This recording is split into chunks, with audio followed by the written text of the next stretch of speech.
bid offer analysis itu kan istilahnya tape trading gitu ya. Jadi kita itu lebih memahami volume bid dan offernya, di mana di volume ini kan banyak sekali motif-motifnya, termasuk yang fake demand supply, kemudian marking the close. Ini kan kayak bahasa saya tuh kayak permainan volume. Jadi benar-benar kita itu harus cermat memilah-milih saham ini tuh benar-benar volume asli apa memang semu dibuat gitu. Jadi kita lebih memahaminya ke sana. Itu juga bisa saya pakai buat pertimbangan untuk jual beli gitu. Kalau yang dipersiapkan, saya sendiri kan tipe seorang scalper, jadi memang keseharian saya lebih menggunakan banyak di pemahaman tentang bid offer. Ini Hmm. jelas sekali ya untuk tipe seorang scalper kayak saya ini. Nah, yang perlu dipersiapkan adalah bahwa bagi saya, Mas, itu scalper itu adalah tingkatan paling tinggi dan paling sulit Hmm. dalam sebuah saham. Jadi memang ada orang yang mungkin invest kan layaknya kita memilih saham yang undervalued, apa kita beli didiamkan. Kalau kayak konsep-konsep lain reksadana, kita cuma taruh uang diam, kita nggak punya kendali. Seorang swing pun memikirkan analisis, dia taruh uang di situ, kita tunggu waktunya berapa hari atau berapa minggu bahkan bulan selesai. Tapi kalau scalper ini yang benar-benar membutuhkan menguras semuanya, ya baik waktu, tenaga, energi.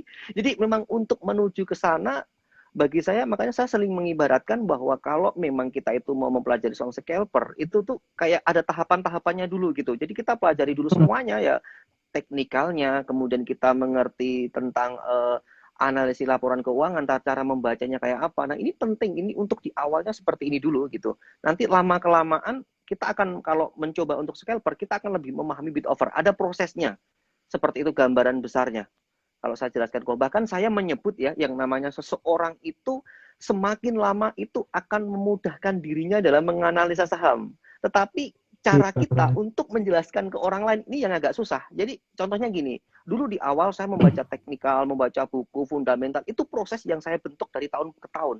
Lama-kelamaan saya Hmm. akan lebih menyederhanakan karena mungkin di otak saya lebih sudah familiar gitu. Jadi memang benar-benar kalau kita itu mau masuk di saham, mungkin dengan melihat aja, lihat running trade, lihat bid dan overnya, aku mungkin sudah memahami. Tapi kalau aku ingin menceritakan ke orang lain, ini agak susah. Jadi ada prosesnya gitu.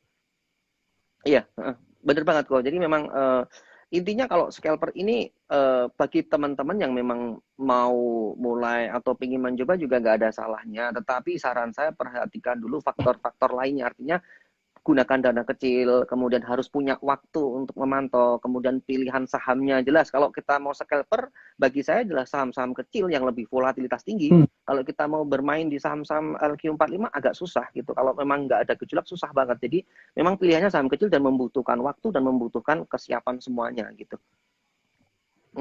Kalau step yang saya lakukan ya kok ya. Jadi saya ini kan tiap hari wajib melihat running trade. Jadi kalau Hmm. nggak pakai running trade saya nggak bisa karena saya melihat Aus pergerakannya ya dari Mas ya? situ. Harus. Aus. Tapi ada tipe juga teman saya itu Pak Yudi Chan itu saya sempat ngobrol sama dia. Jadi dia mah nggak melihat running trade itu anehnya gitu. Jadi ada orang yang memang menggunakan running trade, ada nggak usah running trade nggak masalah gitu. Jadi memang di sini itu kan intinya di saham itu mau metode kayak apapun itu kan cuman semua tujuannya ke profit. Nah, jadi saya itu cuman kayak mengambil jalur di mana saya lebih suka ke scalper. Nah, step by stepnya yang saya lakukan adalah screening running trade, kemudian saya cari di mana saham itu yang ada momentumnya. Itu yang pertama. Jadi yang rame di running trade ataupun nanti akan saya lihat gainer sama losernya di mana saham itu yang mungkin sudah direspon pasar, volume yang cukup tinggi dan ada kenaikan persentase diimbangi dengan kenaikan persentase. Kenapa? Karena kalau volume kecil kita nanti akan susah untuk jualnya. Itu yang pertama. Kemudian yang kedua, saya biasanya berburu saham-saham yang auto reject atas. Jadi mah Hmm. dipucuk-pucuk gitu berani. Banyak teman-teman yang nanya ke saya, Bekti kamu kok berani beli saham di atas gitu? Apa nanti nggak takut turun? Lah justru itu, saya mah justru banyak juga profit saya dapat dari saham-saham ARA. Kalau bercermin beberapa waktu lalu ya misalnya kayak BCAP waktu ARA, kemudian BABP begitu. Itu kan potensial esok harinya naik kenceng semuanya gitu. Ya memang tidak semua saham ARA itu akan naik di hari berikutnya, tetapi biasanya saya mendapatkan profit banyak di situ gitu. Sama kalau hari ini ada Bang Ina ya, Bina itu juga arah lagi kan, itu grupnya Salim kan, gitu. Kemudian yang ketiga biasanya saya berburu saham, itu cara screening saya juga adalah saya cari saham di mana yang dia itu sudah, kalau saat ini kan kebijakan ARB 7%, jadi saya cari saham-saham yang jatuh. Misalnya kayak Hmm. BHIT sama BABP. Jadi memang saya tunggu aja nanti momen mantulnya. Kebetulan hari ini udah momen mantul ya sikat gitu. Jadi kita bisa dapat peluang dari sana gitu. Jadi kurang lebih ada tiga ini. Di mana saya juga mempertimbangkan faktor-faktor news ya, di mana kalau perusahaan mau apa, mau mungkin right issue, stock split, dividen itu biasanya pasti direspon sama pasar. Dan saya tidak berburu saham itu hanya memanfaatkan momentum news itu ketika muncul gitu. Nah, kalau dibilang kelihatan atau yakinnya saya jujur aja agak susah mas. Saya susah untuk memprediksi esoknya masih lanjut apa enggak. Jadi yang saya lakukan adalah ketika arah itu esok harinya saya take profit. Ya bisa range 5 sampai mungkin 15-an%. Itu kalau bagus ya. Tetapi kalau enggak bagus, saya biasanya langsung banting kiri. Itu yang saya lakukan. Tetapi ketika Hmm. saham itu nanti atau reject atas lagi, ya biasanya itu akan saya ambil lagi gitu. Tentunya Oh. semakin atas akan saya kurangin modalnya ya, jangan sampai semakin pucuk dikejar dengan modal yang lebih tinggi atau lebih gede, nanti kalau turun resiko juga gitu. Makanya saya semakin ke atas saya biasanya tetap ikut, tetapi saya akan kurangi. Itu yang pertama. Kemudian kalau auto reject atas kasusnya IPO ya, kalau saya lihat Hmm. kemarin saya juga sempat ambil tuh saham True ya, itu enak. Hmm. Pas hari kedua atau ketiga itu disebar ke publik, saya bisa ambil ya walaupun dengan lot yang mungkin kecil gitu, tapi esoknya arah berjilid-jilid. Kalau memang karakteristik IPO memang kayak gitu, bisa jadi juga arah berjilid-jilid, bisa jadi juga bisa turun gitu, naik. Tapi Banyak masalahnya yang naik ya. banyak naik. Cuman masalahnya nggak ini, kadang nggak semua saham IPO itu dilepas ke publik. Artinya Hmm. bahasa saya gimana ya, orang bandarnya tuh kayak pengen ngekip dulu. Jadi di arah-arah gitu, baru nanti udah di harga atas tinggal disebar ke publik gitu, tinggal siram-siram aja. Nah ini yang perlu diperhatikan hati-hati. Kalau memang udah naik arah berjilid, saya biasanya nggak berani. Tapi karena true itu alasan saya karena waktu itu baru arah 2 hari kalau nggak salah, tapi tiba-tiba sudah disebar dan dia mau bertahan arah lagi, ya sudah saya ambil lagi gitu.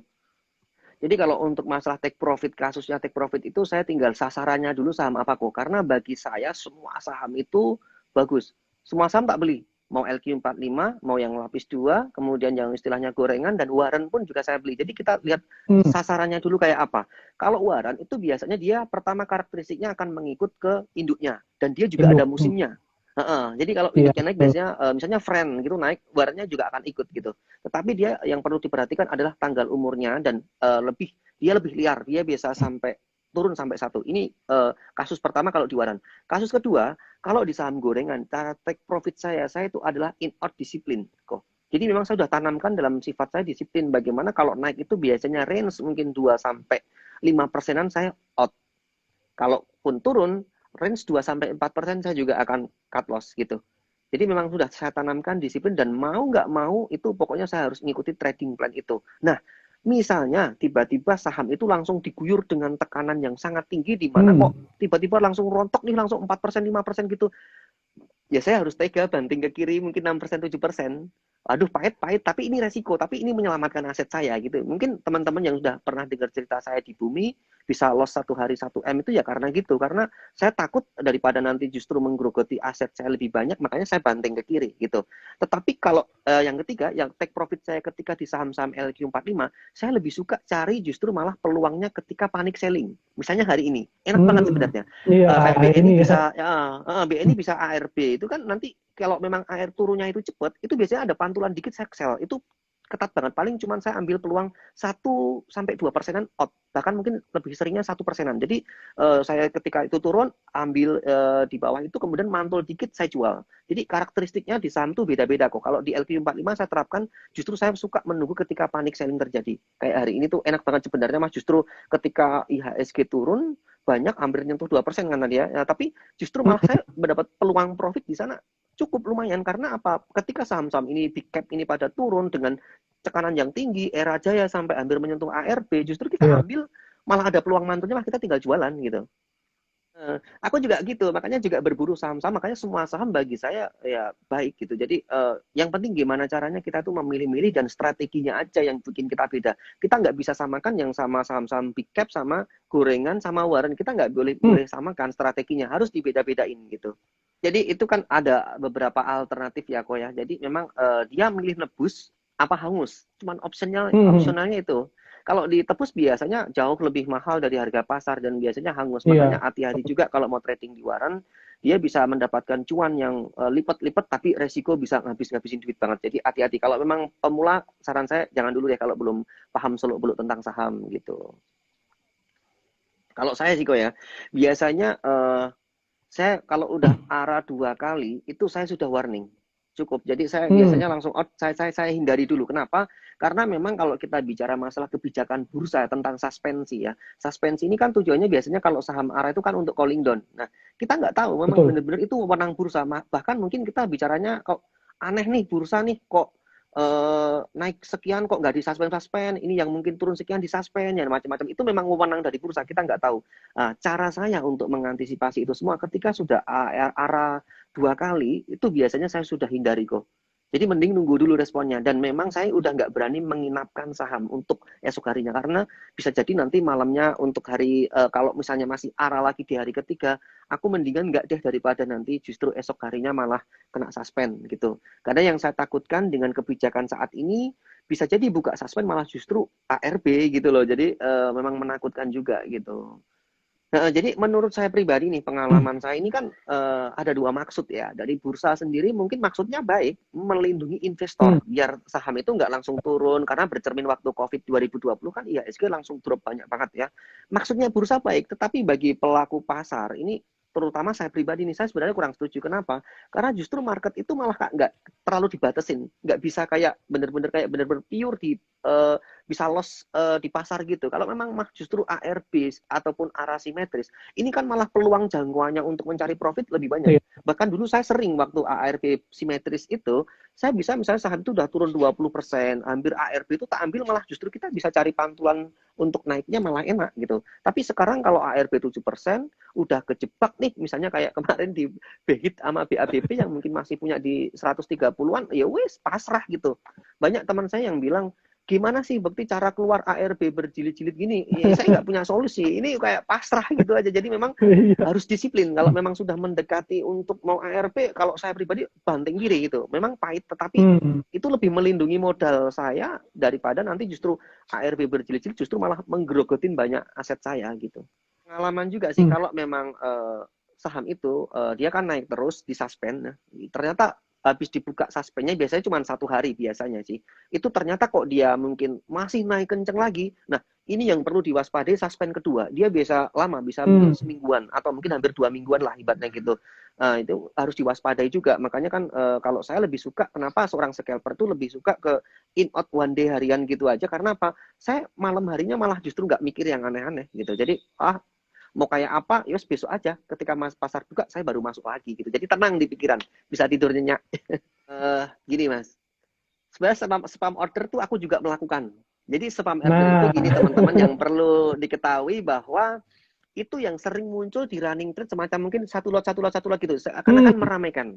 Jadi dia tuh kayak Itu spam nggak order. ada nilainya tapi seolah-olah kayak meramaikan di pasar biar pasar itu jadi kayak rame, biar harapannya ekspektasinya eh, orang itu pengen segera ambil harga kanannya gitu. Biasanya kan dipancing-pancing gitu. Nah, itu namanya spam order. Mungkin bisa dijelaskan dengan bahasa yang lebih baku, tapi intinya seperti itu. Nah, saya sendiri Hmm. kadang melakukan ketika apa? Ketika berharap harga saham itu naik, makanya kayak langsung saya pakai spam order itu pakai kalau mungkin di Mire ada pakai fast order tuh bisa atau mungkin order matrix itu juga bisa. Jadi di sana untuk seakan-akan biar di running trade ini jadi rame gitu. Dan itu pun berlaku bukan hanya untuk orang bilang wah itu yang punya uang gede, enggak. Itu kan mungkin Anda aja beli misalnya cuma 100 Satu lot lot ya. atau berapa lot, itu nanti Anda split itu nanti juga bisa langsung muncul gitu di spam gitu loh. Jadi itu bukan hanya sekedar untuk Hmm. itu punya harus yang duit gede, enggak. Itu semua semua bisa gitu. Kalau mau nyoba-nyoba silahkan dicoba aja di apa di aplikasinya gitu. Kadang-kadang sih kok, kalau menurut aku sih antara kadang ya efektif, kadang ada yang enggak gitu. Jadi karena kan Hmm. intinya lebih ke pengambilan volume jumlah yang cukup besar ya intinya. Ketika saham Hmm. itu di kolom over itu dihabisin mungkin sekali hantam gitu langsung habis geser di bid gitu. Nah, tetapi kalau spam order kan hakikatnya hanya memancing. Tetapi cukup juga Iya. mempengaruhi juga sih, mempengaruhi. Tapi menurutku tetap efisiensinya tetap lebih ke siapa yang ngambil paling gede kalau bagiku gitu. Mm-mm. Kalau menurutku justru yang ditipis kok. Kenapa? Karena kalau saham tipis ini kan mudah digoyang. Tentunya Hmm. fluktuatifnya lebih gede, lebih banyak gitu. Jadi memang di situ untuk pancingan saham-saham yang kecil itu biar lebih kayak kelihatan rame. Nah kayak gitu biasanya pakai yang spam order gitu. Oh. Jadi bagi saya tuh margin itu kan kayak pisau bermata dua ya. Jadi maksud saya kayak pisau lah. Pisau itu kalau bener-bener buat di dapur kalau kita nggak ada pisau ya repot. Tapi bisa juga pisau itu buat bunuh orang gitu. Jadi saham itu sama. Kalau Anda gunakan ketika Anda market mendukung, yaitu bisa membantu return Anda cepat banget. Contoh, uang Anda 10 juta, Anda bisa margin total 40 juta. Kalau naik misalnya 10%, itu kan profitnya 4 juta ya. Ini sementara fee saya abaikan. 4 juta ini kalau kita lihat dari 10 juta kan ROI-nya udah 40% gitu kan. Padahal naiknya cuma 10%, tapi karena pakai margin jadi dapat 40%. Nah, yang jadi masalah kalau ketika turun. Ketika kalau ini nggak di-manage dengan baik dan ternyata turun, ini bisa ngabisin modal Anda dalam waktu singkat. Makanya yang perlu dia perhatikan harus hati-hati. Kalau saran saya nih, bagi pemula ataupun awal jangan dulu, jangan pakai margin gitu. Itu Hmm. kan kayak, ya itu tadi pisau bermata dua. Nah, kalau saya pribadi menggunakan, tentunya saya ini kan sudah 13 tahun kok jadi pasar modal. Jadi memang pernah juga ngalamin yang macem-macem, mulai dari yang rugi besar gara-gara margin, kemudian salah enter gitu, pernah juga ngetik harga paling atas, ternyata kemakan semua marginnya, waduh ini gimana jualnya gitu kan, pernah juga. Nah itu juga harus diperhatikan. Kalau saya sendiri kalau pakai margin lebih ke saham-saham, biasanya memang nggak semua saham bisa pakai margin ya, saham-saham biasanya yang LQ45 gitu yang bisa, dan itu saya gunakan ketika memang market mendukung ataupun bullish gitu. Jadi kalaupun pas bearish ataupun kayak hari ini tadi aja tuh aku masih nggak terlalu berani gede-gede gitu. Nah, jadi pokoknya dalam pikiran Anda itu kalau memang Anda pakai margin, Anda harus siap dulu tahu resikonya Hmm. kayak apa. Karena saya selalu tekankan jangan Anda cuma lihat dari manisnya, cepatnya, instannya, jangan. Memang margin itu bisa cepat, tapi hati-hati gitu. Anda harus siap nggak dengan resikonya kalau turun gitu. Dari situ Anda ibaratnya langsung uh, kira-kira seberapa yakin Anda itu pakai margin, tolong lihat juga manajemen resiko dalam dirinya sendiri. Jadi nggak semua orang ini kan juga siap pakai margin, jadi kalau mau pakai margin harus benar-benar dengan kondisi yang sangat memungkinkan. Karena pernah punya cerita juga dari Hmm. berbagai teman bahwa pakai margin alhasil duitnya cepat habis dan bisa benar-benar hampir habis gitu loh. Jadi karena itu semua gara-gara karena margin, dan nanti setelah itu baru dia menyesal. Ketika dia menyesal ya sudah. Terus bisa jadi mungkin nyalahin sahamnya, nyalahin ini, padahal dia sendiri karena manajemennya yang belum diimbangi dengan pengetahuan yang belum siap, dia sudah berani menggunakan margin. Ini yang harus diperhatikan dan harus hati-hati gitu. Karena saat ini Iya, pun jadi kebijakan margin kan juga dibatasin kan, cuman T plus apa berapa T plus 3 ya, T plus 3 itu kan kalau nggak itu hmm. bisa for sale juga kan. Nah, takutnya Iya kayak betul. gitu. Saya berbagi cerita lagi pengalaman aja bahwa Boleh dulu boleh tuh Mas. sebenarnya peraturan dari Bursa Efek, karena kan saya 13 tahun, jadi pernah ngalamin dulu itu kalau kita pakai margin itu nginepin 1 tahun nggak masalah, cukup bayar bunganya aja. Oh, Dulu gitu kok, baru tahu iya. saya. Tapi karena bercermin dari pernah ada krisis atau apa itu kan membuat harga saham itu langsung rontok. Nah, Hmm. alhasil banyak orang tuh yang mau for sale dia nggak bisa. Bahkan ketika saham itu pakai margin dijual, itu masih di portonya tuh masih minus. Jadi malah kayak ngutang sama sekuritas gitu loh. Jadi bener-bener belajar dari itu, mungkin bursa baik sih menurut saya. Jadi dia membuat peraturan pokoknya kalau udah T plus 3 for sale gitu. Jadi biar orang tuh kalau mau pakai margin sell dulu, mungkin hari berikutnya dia boleh pakai margin lagi. Tapi kalau dulu mau nginepin 1 tahun nggak masalah gitu. Tapi karena bercermin resiko yang kalau tiba-tiba turun yang drastis Ambles gitu, ya. ambles ngabisin modal banget, makanya beresiko banget gitu. Aduh ini kalau udah nyinggung kode broker ini pasti komentarnya banyak banget ini nanti. Jadi kalau memang kode broker tuh jadi memang gimana ya mau ngomongnya. Jadi yang beberapa hari ini kan memang kalau fenomena-fenomena broker ini kok kalau saya menyikapi pribadi ya. Jadi memang itu kayak mungkin ada trennya sendiri. Kalau dulu waktu, sorry, mungkin sekitar 2000-an 17-18-an itu waktu heboh-hebohnya sahamnya Beni Cokro ya, itu pasti Hmm. siapa yang nggak kenal XA sama SA gitu. Jadi bagaimana Hmm. cara waktu itu broker itu menarik apa ya, harga sahamnya hanya dalam hitungan menit itu mungkin bisa langsung arah diambil sendiri. Bahkan banyak yang bertanya-tanya, dia diambil banyak apa nggak rugi gitu, pasti macam-macam pemikirannya. Nah, waktu itu heboh banget. Tapi mungkin akhir-akhir ini banyak orang yang melihat, wah ini MG gila kalau ngambil banyak banget, tapi juga dibantingnya juga kejem juga nih. Nah, jadi memang ada kayak, menurut aku ya, memang broker itu kalau kita bercermin, saya pengalaman saya dulu, itu kayak eh, semua itu kayak ada masanya gitulah. Ada mungkin yang ngetren. Mungkin suatu saat akan ada muncul YU atau siapa gitu. Wah ini kalau YU ngambil ini pasti gila-gilaan gitu. Jadi aku nggak tahu itu faktornya dari mana dan luas sekali ya. Siapa orangnya juga nggak tahu. Tetapi yang jelas kalau memang jadi patokan sebenarnya aku cuma melihat dari broker summary untuk harian daily-nya. Ketika broker itu ngambil dalam jumlah yang banyak dan belum keluar, ada indikasi biasanya saham itu masih kuat gitu. Jadi saya cuman Hmm. melihat dari sisi itu. Nah, kaitannya mungkin dengan kebijakan bursa yang akan menutup kode broker dan ternyata kayaknya diundur ya. Diundur, aku nggak tahu itu besok akan diundur lagi apa memang dirubah lagi, kita juga nggak tahu. Tapi kayaknya kalau untuk Juli akan diundur. Nah, ini tentunya bagi saya karena setiap hari saya tuh tetap memantau broker summary gitu. Jadi kalau dengan memperhatikan itu semua, kita bisa melihat, menganalisa dari cuma dari siapa yang ngambil paling banyak, kemudian dia jualan atau belum. Biasanya pada menganalisanya Hmm. dari itu. Tetapi kita sebagai seorang, saya ini sebagai seorang scalper, saya nggak bisa cuma hanya sekedar melihat dari itu saja. Saya harus mempertimbangkan faktor lain yang yaitu ketika diambil banyak, itu diikuti nggak dengan kenaikan persentase. Jangan-jangan cuman di crossing, cuman tuker-tukeran, dia diambil banyak, Hmm. tapi nggak ada kenaikan persentase. Ini percuma gitu. Jadi kalau memang udah direspon pasar, diambil tapi direspon, ya ini biasanya saliri gitu.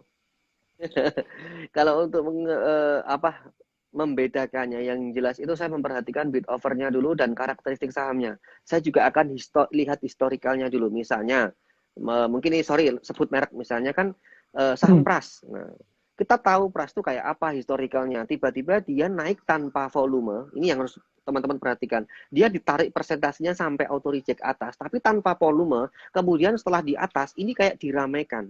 Ini yang harus hati-hati, jangan sampai wah Hmm. ini rame, Anda masuk di atas kejebak gitu loh, nanti langsung dihilangin orderannya, akan turun. Itu jadi diperhatikan juga historical di hari-hari sebelumnya kayak apa.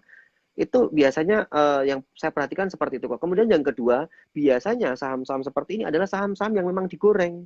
Nggak mungkin kalau istilahnya saham-saham LQ45 akan sangat jarang sekali sampai Hmm. Hmm. fake demand supply, itu sangat jarang sekali. Sekelasnya misalnya BRI, Mandiri itu jarang fake demand supply. Tetapi kalau gorengan, iya. Jadi memang kalau teman-teman mau di sana ya memang harus hati-hati mempertimbangkan volumenya. Kemudian jangan sampai cari yang volumenya yang nggak imbang, terlalu apa ya, jomplang banget lah, bidnya terlalu tebel, overnya tipis. Ini juga waspada, jangan Anda Hmm. berpikir wah ini tipis nanti bisa diambil apa enteng naiknya. Enggak, kadang hati-hati juga gitu. Iya, cuman ganjalan semu karena memang di situ kan yang perlu diperhatikan nih kepada teman-teman semuanya, bahwa di saham itu ada namanya kayak skenario. Ada Hmm. seseorang itu membuat skenario, jangan sampai Anda masuk dalam skenarionya. Jadi kalau ada istilahnya, wah ini ada mungkin yang pom-pom saham ini, biasanya aku cuman wait aja, lihat aja dulu, wah pasti ini mungkin udah ada yang maintenance gitu kan. Jadi kita harus hati-hati. Kalau memang kita nggak yakin, mending nggak usah, masih banyak ratusan perusahaan lainnya di bursa. Pilih yang lainnya gitu. Kan nggak harus di saham itu aja gitu. Jadi kalau saya lebih kayak mengontrol dalam diri saya seperti itu. Jadi nggak semua peluang, nggak semua saham yang naik itu harus diambil, nggak. Tapi kita harus benar-benar cari yang menurut kita itu kayak tahu karakteristiknya, tahu pergerakan harganya gitu. Tapi kalau Hmm. Hmm. tiba-tiba langsung muncul, langsung auto reject atas, langsung rame, hati-hati juga ini. Jangan sampai Anda Iya. malah beli di pucuk, ya kan, kejebak gitu kan. Nah gitu. Mungkin ARB teman-teman tujuh bisa hari lihat tujuh itu. malam. Nah, mungkin teman-teman lihat ini beberapa waktu lalu saya sempat ikut sahamnya juga, tapi saya juga sudah lepas, itu saham pagi. Nah, itu kan Hmm. bangkit dari tidur sampai 70-an 9 kalau nggak 78, habis itu ARB berjilid sampai 50 ditidurkan lagi. Jadi teman-teman kalau yang waktu itu punya ya nggak bisa lepas gitu, kecantol istilahnya gitu. Makanya hati-hati dengan saham-saham yang baru bangkit tiba-tiba langsung apa rame di atas, nah ini hati-hati gitu. Kalau nggak siap dengan resiko, nggak ada waktu atau nggak apa ya silahkan langsung ini dibanting ke kiri kalau saya gitu. Kalau saya yang pertama gini kok, saya sampaikan kenapa saya munculkan seperti itu. Yang pertama biar orang tuh pada tahu saya tuh fair. Artinya saya Iya. kasih tunjukin profitnya, saya kasih tunjukin resikonya. Nah, tinggal Anda siap nggak ada di saham tuh ada resikonya. Nggak cuman profit melulu gitu loh. Ada resikonya, siap nggak? Nah, masalah resiko ini kita manage tiap orang beda-beda gitu. Ada yang memang mungkin bagi saya mungkin seperti ya sudah, mungkin saya siap. Tapi bagi orang lain mungkin, wah saya belum siap. Tapi gunakan modal yang terukur dulu, makanya gitu. Itu konsep pertama. Nah, yang ingin saya bilang kok, saya ini kan terbentuk sudah apa ya, mungkin sudah berpuluhan tahun, ngelewatin siklus. Nah, nanti juga akan saya bahas, kebetulan mungkin doain aja bulan depan saya mau buat buku, jadi mungkin terbit. Jadi di situ akan saya ungkap Wih. cerita pengalaman saya paling buruk di awal 2008 sampai benar-benar bisa berhasil itu kayak apa, nanti saya ungkap di sana. Jadi di sana itu intinya bahwa saya itu sudah melewati apa ya, ibarat jatuh bangunnya, bahkan porto saya itu sampai minus 85%. Rugi juga sudah gede. Jadi saya itu sudah siap tahan banting gitu. Dan kemarin setelah itu saya mendapatkan cuan yang cukup mulai dari tahun 2018, alhasil cuan itu sudah saya amankan. Nah, pertanyaan Koko tadi bahwa gimana sih cara mentalnya gitu. Karena ibarat uang 10 juta yang saya pakai di market ini 1 juta. Jadi kalaupun memang ini habis atau mungkin rugi banyak, saya udah siap gitu. Dan ternyata waktu itu dari modal yang saya pakai hanya mungkin iseng ya, 220 juta itu untuk kompetisi Mire Aset, saya sudah siap, nggak apa-apa ini kalau habis. Tapi ternyata malah saya kembangkan, alhasil malah justru jadi banyak, dan memang sempat udah sampai juga levelnya yaitu puluhan M, dan mungkin rugi 1 M, wajar gitu kok. Jadi bagi saya selalu dalam hatiku saya tanamkan, nggak apa-apalah, ini juga saya itu memperoleh dari market, kalaupun memang diambil dari market sebagian, saya ikhlas gitu. Jadi selalu saya tenangkan dalam diri saya itu bahwa ini juga saya dapatkan dari market, tapi aku harus bisa menenangkan diriku. Dan esok harinya aku juga nggak boleh baper bahasanya gitu ya. Nggak boleh baper karena cut loss, ya wes kita mulai lagi, kita transaksi lagi, tapi justru dengan hikmahnya, dengan cut loss yang mungkin super itu. Karena waktu itu saya masuk dalam jumlah yang cukup jumbo ya. Jadi memang ketika itu terjadi cut loss, saya cut loss 1 M gitu, justru menyelamatkan. Kalau nggak saya cut loss di bumi, mungkin sekarang saya udah minus 5 M lebih gitu.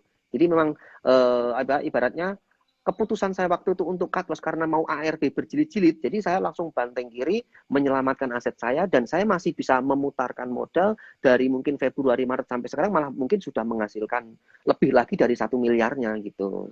Tapi itu kan tujuan saya, itu untuk melindungi aset, yaitu cut loss. Nah, kepada teman-teman semua saya sarankan untuk cut loss ini kaitannya sesuai takaran dengan modal Anda. Jadi ibaratnya seberapa siap sih Anda itu modal Anda, ibaratnya cut loss-nya, seberapa siap sih modal Anda hilang, itu yang harus Anda tanamkan dalam diri Anda dulu. Jangan cuma sekedar lihat profitnya, karena di sini ada resikonya gitu. Mas, saya nggak ingin terlalu beresiko ya. Kalau Anda nggak ingin beresiko, ada investasi yang lebih aman, step by step ada urut-urutannya gitu.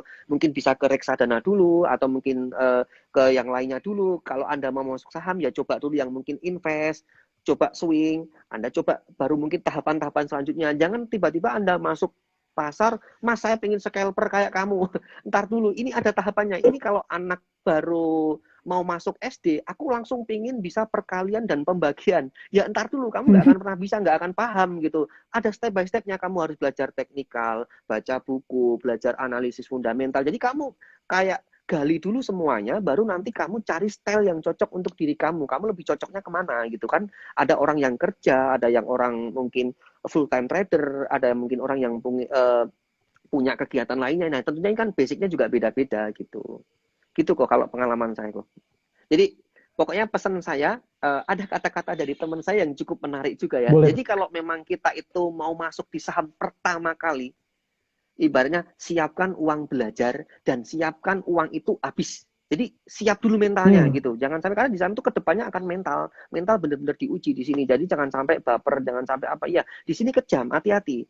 Jadi memang yang harus saya tanamkan, kalau Anda mau masuk di saham itu ada biaya belajarnya. Dan ini nggak semuanya langsung ibaratnya hanya dipelajari saja, tapi Anda juga harus butuh praktek. dan Anda merasakan sendiri bagaimana nanti gejolaknya di pasar. Karena kalau cuma teori aja, nggak akan pernah bisa Anda. Anda harus benar-benar mencoba merasakan. Baru Anda nanti juga akan menyimpulkan, akan paham betul pengaplikasian teori dan praktek akan saling berkombinasi, diikuti dengan perjalanan Anda yang selalu mencoba untuk trading dan belajar.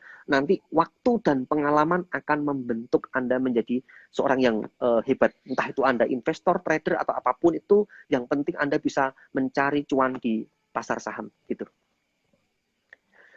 Menganalisa menggunakan chart kok. Jadi kalau dulu semua pernah saya coba. Saya tipe fundamentalis, ngitung laporan keuangan, metode discounted cash flow, semuanya saya coba. Menggunakan chart seorang swing, saya juga pernah nyoba. Semuanya saya coba. Saya seorang swing dengan analisa chart, udah mencapai titik support, resisten, bla bla bla bla gitu, saya beli, saya tunggu, macam-macam.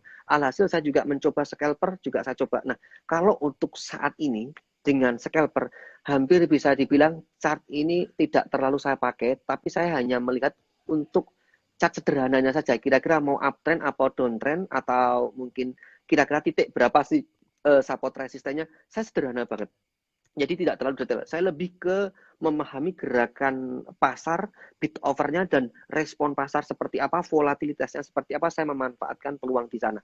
Gitu kok jawaban saya kok. Jadi saya tidak terlalu teknikalis banget, saya sederhana banget gitu. Tetapi, nah ini yang perlu diperhatikan. Seperti yang tak bilang di awal tadi, proses seperti ini bukan berarti wah itu bukti aja cuma sederhana, berarti kita jangan.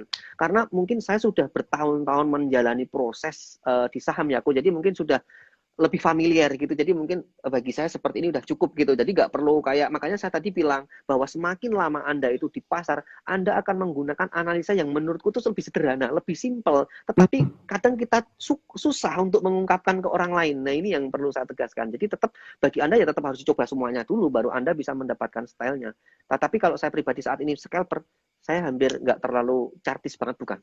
Lebih ke pembacaan bid volume dan pergerakan harga sahamnya aja di running trade gitu. Bener kok, makanya kan waktu itu saya juga sempat ketemu Pak Yudi Chen ya, yang biasanya isi acara sama Cik Rita itu. Saya ketemu di Jakarta itu ya ketika cerita, Mas aku pengen pelajaran kayak kamu, pengen belajar scalper kayak apa. Oke Mas Yudi, saya juga pengen cerita nih seorang chartis kayak apa, saya bilang gitu. Nah kaget. Jadi pertama kali ketika kok aku kalau nggak ada running trade mati gitu. Pak Yudi, wah aku beli saham nggak usah pakai running trade, cukup dengan stock price-nya nanti aku analisa, kasih alarm, chartnya mungkin sudah bagus, saya beli, saya tunggu, saya ibaratnya dia lebih ke swing ya, gitu bisa profit, tunggu waktu, jualan gitu. Wah, kok beda banget. Saya baru nemuin satu orang ini yang nggak perlu lihat running trade gitu loh Pak Yudi. Makanya kan, wah ini aneh. Tapi semuanya saya bisa membukukan profit dengan cara saya. Pak Yudi, dia juga bisa membukukan profit dengan cara dia. Jadi bagi saya metode apapun di saham itu benar, silahkan. Tapi yang paling penting tujuannya semuanya profit. Dan selalu yang saya tekankan adalah keamanan. Hati-hati, lindungi aset Anda dengan cut loss. Ini ibarat rem. Saya cuma bilang gitu aja. Rally ya. Iya. Saya pribadi kok kalau untuk melihat rally tentunya kita bisa mempertimbangkan dari kalau saya dengan dua, dengan chart dan dengan akumulasi. Jadi misalnya kalau kayak waktu kenapa kemarin beberapa waktu lalu saya iseng sekedar iseng aja pakai kaos itu, pakai friend gitu, karena saya lihat akumulasi hari sebelumnya luar biasa kenceng banget itu. Ini memang ada broker MG itu juga akumulasinya kenceng banget. Ini ada something, biasanya ketika ini diakumulasi dalam jumlah yang jumbo akan ada potensial mantul di hari berikutnya. Dan saya lihat chartnya pun dia juga sudah mau menjebol titik resistnya bagus gitu. Jadi memang ada potensi uptrendnya. Makanya waktu itu saya cuman seperti itu melihat membandingkan kolaborasi seperti itu, di mana mungkin masih bisa lihat juga dengan perbandingan news gitu, dengan mempertimbangkan news. Nah ini juga kombinasi. Jadi intinya di sini kombinasi aja dan sesuai dengan strategi saya, bahwa ketika itu sudah direspon pasar saya ikut gitu kok. Iya, kalau screening saya seperti yang tak bilang di atas kok, sebenarnya udah tak ungkap ya. Jadi kayak saya cuma pakai running trade aja, kemudian cari saham-saham yang udah naik mungkin 3-5%, saya ambil sesuai dengan keyakinan saya, sudah saya pertimbangkan newsnya, teknikal, lihat sekilas ya tentang teknikalnya, kemudian bid overnya. Kalau saya ambil keputusan beli, berarti kan saya berharap naik. Nggak mungkin dong saya ambil keputusan beli terus berharapnya turun, nggak mungkin. Jadi pasti semua orang berharapnya kalau udah beli itu pengennya naik gitu. Tapi kalau naik ya saya akan jual, kalaupun turun saya harus disiplin cut loss. Dan justru yang saya takutkan itu ketika turun. Turun aku harus sesegera mungkin, kalau memang tidak sesuai harapan harus aku lindungi aset aku gitu kok. Sebenarnya kalau dibilang hakikatnya semua jam itu sama ya, tetapi memang aku akuin beda. Jadi kalau jawab pertanyaan ini tadi, saya akan jawab memang awal sesi itu waktu paling oke banget buat transaksi. Kenapa? Karena di situ baru orderan masuk kan, jadi benar-benar volatilitasnya tinggi. Karena scalper ini saya bilang lebih enak banget justru cari saham yang volatilitas tinggi, gerakannya masih tinggi. Apalagi justru di awal sesi itu kadang saya juga cari yang namanya panic selling yang seperti ceritakan tadi ya. Jadi ketika kok tiba-tiba kok LQ45 turun langsung awal sesi 4%, 5% gitu, biasanya saya ambil, akan saya cari potensial reboundnya gitu. Jadi waktu yang paling benar-benar aku pasti ada itu bisa dibilang on time jam 9, itu sebelum mungkin jam 9 sebelum 10 menit itu saya udah siap di monitor. Benar-benar udah siap untuk ya news sudah saya buka semuanya, kemudian lihat harga komoditi dunia pakai investing, kemudian saya cari berita ada nggak hari ini yang mau aksi corporate news, mungkin mau red issue, stock split atau apa gitu, kemudian ada nggak hari ini yang mau IPO atau apa gitu. Nah makanya kalau sebelum market buka 10 menit sebelumnya saya sudah standby, dan kemudian jam 9 mungkin sampai jam 10-an tuh waktu benar-benar bagi saya tuh saya sering ambil peluang banyak di sana. Sebenarnya kalau bagi saya sih kok ya, saya memang beli saham itu di semua waktu ya saya beli. Jadi mau jam 11, mau market tutup sesi 1, sesi 2, sebenarnya saya sering beli semua di kondisi gitu. Cuman bagi saya pribadi awal sesi kok yang paling paling bener-bener volatilitasnya tinggi. Itu bener-bener siap, aku harus standby di sana gitu. Oke. Jadi ini semuanya. Saya jawab semuanya. Jadi ceritanya itu intinya saya pertama kali masuk jelas ya 2008, di mana pasti orang bilang akan fundamentalis dulu, beli saham pakai duit kecil, disimpan dulu saham-saham LQ45. Itu pertama. Semua pasti kayak gitu, hampir mayoritas. Nah, saya belajar seperti itu, alhasil kok saya berpikir kapan kayanya, alhasil saya merubah style. Merubah style waktu itu kan waktu 2000-an 8 2009 saya masih mahasiswa, itu kan saham belum kayak sekarang. Belum ada mobile trading, dulu juga masih internet bagi saya waktu itu masih susah, saya sering ke warnet gitu ya. Jadi memang saya itu terbentuk dari pengalaman pribadi, bahkan saya otodidak, dan saya imbangi juga dengan belajar buku. Dan memang waktu dan pengalaman ini nggak bohong. Jadi bagi teman-teman memang nggak bisa kita cuma teori aja toh, nggak bisa, karena ini bukan ilmu matematika. Kita tetap butuh kombinasi baik dari buku ataupun berita-berita, baca berita, dan juga diikuti dengan praktik. Itu penting banget, karena memang nggak semuanya kita bisa dapatkan dari market. Kita juga butuh buku, misalnya mau menghitung right issue, menghitung rasio-rasio keuangan lainnya, ini kita harus belajar dari buku. Tetapi kita di sisi lain harus butuh namanya trading atau apa itu, kita harus mencoba di market sendiri, merasakan gimana sih rasanya cut loss. Nah nanti kalau udah ngerasain cut loss, dia pasti nanti akan berpikir gimana sih caranya biar nggak cut loss, biar dapat profit. Dia pasti akan tergerak hatinya untuk mempelajari dan bersemangat gitu kok. Jadi lebih intinya ini waktu dan pengalaman yang membentuk aku gitu kok, bisa seperti ini gitu. Ini saran saya, biar Anda, ini pengalaman saya juga ya, biar Anda itu lebih paham, lebih jago, lebih bisa benar-benar memahami market ataupun apa itu. Pertama, Anda coba semua kebijakan-kebijakan yang ada di perusahaan, misalnya right issue. Nah, jangan sampai, Mas, ini di saham saya kok ada saham strip R-nya, ini gimana ini? Nah, karena dia nggak memperhatikan pas kumtit, dia dapat red issue. Nah, red issue nanti dia bisa diaplikasikan dengan 3 cara. Bisa didiamkan hangus, yang kedua bisa ditebus, yang ketiga bisa dijual di market tunai. Jadi aku pernah nyoba red issue, kemudian IPO, coba aja IPO, walaupun mungkin pernah punya pengalaman saya cuma dapat 0,01 dari total pembelian saya, tapi ilmunya, prosesnya, apalagi sekarang sudah ada namanya AIPO ya, coba aja. Coba dikit biar Anda lebih tahu ilmunya. Esensinya itu ilmunya. Dengan Anda itu tahu proses red issue, IPO, kemudian mungkin kalau punya warrant, kasih 1 lot aja kalau hangus kayak apa rasanya gitu kan. 1 lot kan paling misalnya harga cuman berapa perak gitu kan, nggak ngaruh apa-apa ke Anda. Nah itu coba aja biar Anda tahu, kalau hangus tuh kayak gini, dapat surat dari bursa kayak apa, kayak gitu. Nah jadi semuanya itu saran saya dicoba. Aku juga gitu kok. Jadi kayak otodidak, tapi benar-benar belajar dari pengalaman itu. Jadi tahu bener seluk beluk di saham itu kayak apa gitu. Oke. Kalau ini untuk masalah peraturan trading ini tiap orang beda-beda kok, dan beda style juga beda eh, Hmm. peraturannya. Maksudnya gini, kalau Hmm. saya pribadi ini aja saya menerapkan, kalau saya itu seorang ada saham memang ya saya gunakan untuk swing. Jadi saya beli saham juga mungkin saya tunggu. Ini biasanya batasan cut loss saya akan lebih jauh. Bisa sampai mungkin sekitar 7%-an. Itu udah batasan toleransi kalau ternyata saya beli saham, saya hold, dan minus 7%, ini wes saya nggak mau membenarkan argumen saya atau apa, pokoknya saya harus cut loss. Kalaupun besok naik, itu bodoh amat. Itu saya nggak akan berpikir, aku menganggapnya itu bukan rezeki saya. Itu kalau swing. Tapi Hmm. kalau seorang scalper, batasan range-nya akan lebih saya singkat. Karena tujuan saya memang di sini kayak in out cepat. Jadi saya memang memanfaatkan hanya kayak ngumpulin dikit demi sedikit, tetapi banyak yang saya lakukan gitu. Jadi batasan saya biasanya range cuma sampai 2-4%-an. Kalaupun take profit juga saya akan take profit range mungkin sekitar 2-5%-an. Range itu aja. Bahkan kalau tidak sesuai harapan, saya langsung jual BEP atau siap cut loss. Nah, kalau ternyata sudah saya jual dan ternyata naik lagi, ya sudah, nanti mungkin kalau saya yakin akan saya ambil lagi. Jadi saya memang beli di all time high, jadi saya beli di harga berapapun, tetapi yang penting saya menerapkan prinsip itu. Ketika nanti tidak sesuai harapan saya cut loss, ketika profit saya jual. Kalaupun naik lagi, mungkin saya masih yakin, saya kejar lagi gitu kok. Kalau pesan dan kesannya untuk menjadi trader ataupun scalper yang hebat ya, bahwa intinya itu semuanya nggak ada yang instan. Ketika Anda Hmm. masuk di pasar itu luruskan dulu mindset Anda, kemudian Anda ada namanya step by step.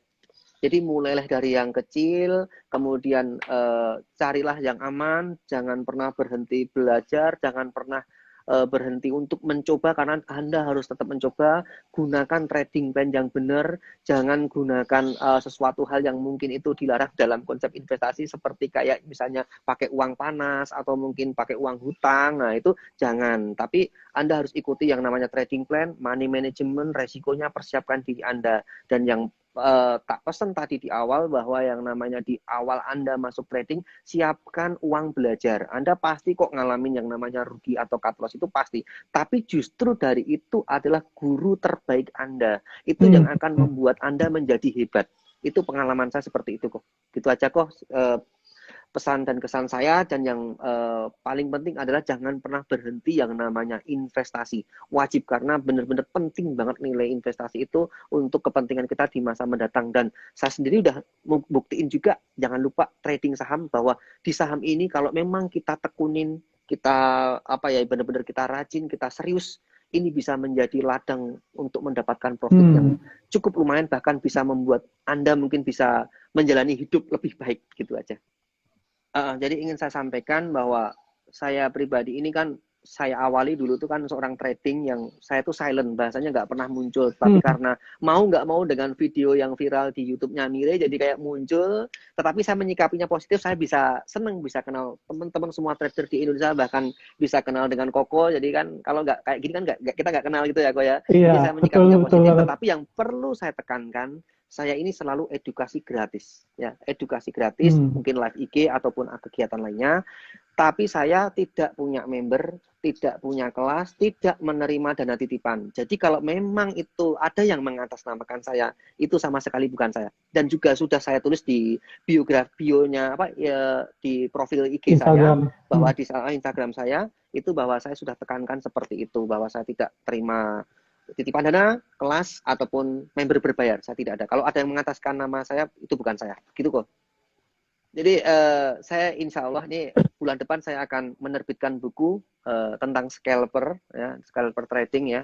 Ya, saya bahas di mana saya dibantu teman saya yang luar biasa, Mbak Alin Wiratmaja dari CNBC. Ya, Halo aku Alin. benar-benar terima kasih. Pokoknya saya ucapkan terima kasih luar biasa, Mbak Alin bantu saya. Nah, nanti buku itu saya bercerita sebenarnya simpel. Di sana nggak ada teknikal, nggak ada fundamental, tetapi semoga buku itu bisa merubah mindset Anda. Yang ingin saya tekankan adalah dia menceritakan kisah saya dari awal trading sampai benar-benar saat ini. Kemudian yang kedua ada mindset, psikologi trading dan money management. Kemudian saya ungkap juga bagaimana cara menemukan style trading yang cocok untuk kita. Kemudian yang keempat, scalping ala Bekti Sutikna. Saya ungkap gimana scalping ala saya.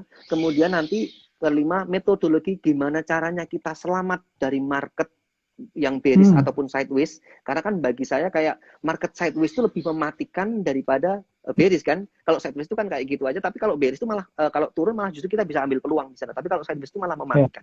Kemudian yang keenam, akan saya hadirkan, sudah izin sama orangnya, orang-orang yang curhat ke saya, yang punya nyantol harga saham udah lama banget, udah dari 2008 yang masih hold sampai sekarang juga belum balik-balik. Nah, itu akan saya kupas di sana. Dan yang terakhir adalah moto hidup dan makna financial freedom. Jadi nanti semua akan saya ungkap di situ, tidak menceritakan tentang technical fundamental, tapi lebih ke tentang scalping dan meluruskan mindset-mindset tentang saham. Kalau teman-teman nanti pengen belajar technical fundamental, udah banyak banget nih tentang bukunya, buat bukunya Elon Musk, bukunya Pak Rifan Kurniawan, itu silahkan Anda baca di sana. Tapi kalau buku saya benar-benar tentang scalper, karena mungkin masih jarang, hampir mungkin saya belum jarang menemukan buku tentang scalping, makanya saya ingin mencoba dengan buku itu menceritakan cara trading saya dan pengalaman buruk-buruk saya. Semoga nanti bisa membuat Anda yang buruk-buruk jangan diikuti, intinya gitu. Kenapa saya bisa ngomong jangan pakai uang panas? Nah, nanti ada di sana. Saya dulu pernah pakai uang panas, jadi nanti ceritanya pasti lucu gitu. Gitu kok.